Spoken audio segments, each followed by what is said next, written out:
Tarehe 26 mwezi wa 5 2026 katika hospitali ya mji wa Bariadi Somanda, mkoa wa Simiyu,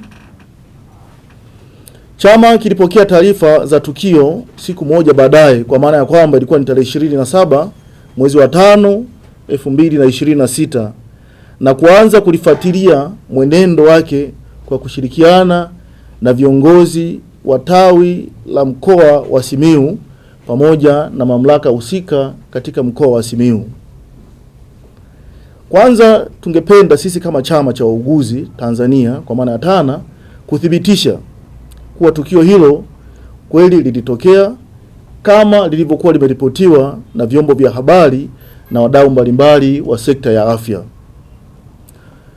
Kwa kutumia na kutambua juhudi zilizofanyika katika kushughulikia swala hili, chama kipekee kinapenda kuwapongeza viongozi wa mkoa wa Simiyu wa chama cha wauguzi Tanzania kwa utekelezaji wao wa wajibu kwa weledi na uwajibikaji tangu walipopokea taarifa ya tukio hadi hatua ya kulihitimisha tarehe 9 mwezi wa 6 2026 kwa kushirikiana na mamlaka husika.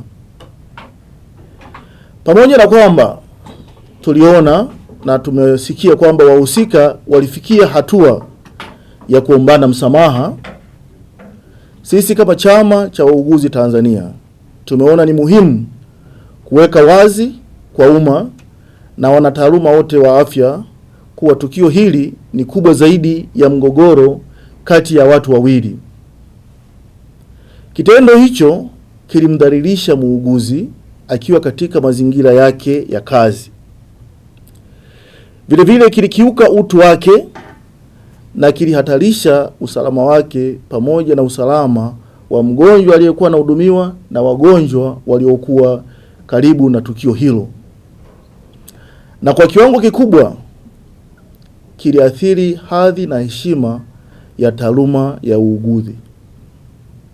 Aidha, matukio ya namna hii huathiri mshikamano baina ya wafanyakazi ambao wanafanya kazi pamoja, na hivyo kuathiri ubora wa huduma zinazotolewa kwa wananchi.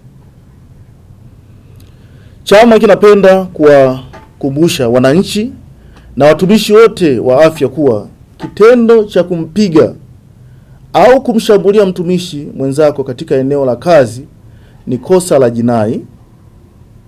Vile vile ni kosa la kitaaluma kwa maana ya professional misconduct, na pia ni kosa la kiutumishi.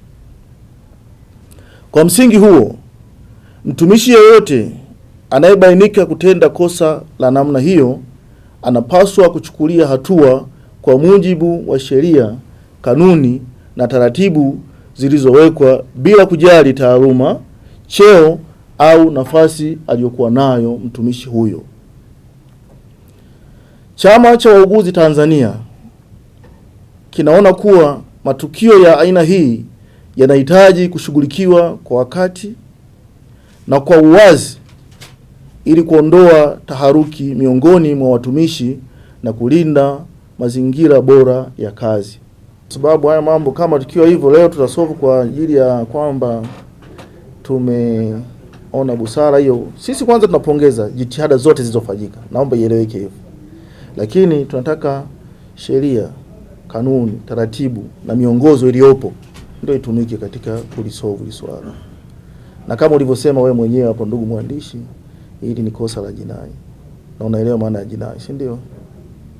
Kwa hiyo tunaomba kwamba sheria, kanuni, taratibu na miongozo iliyopo katika maeneo yetu ya kazi iweze kufanya kazi. Kwamba tunaomba swala hili liweze kutatuliwa kwa mujibu wa sheria, kanuni na taratibu zilizopo. Na ndio maana moja ya maazimio ambayo tumesema tutaendelea kufuatilia. Tunawapongeza kwanza kwa hatua waliyofanya kuweza kuwapatanisha hao. Lakini bado tunasema kwamba tungependa kuona sheria inachukua mustakabali wake ama mkondo wake. Ili kuwa mwanafamilia bora wa Global TV, usisahau kusubscribe, like, kushare na kucomment.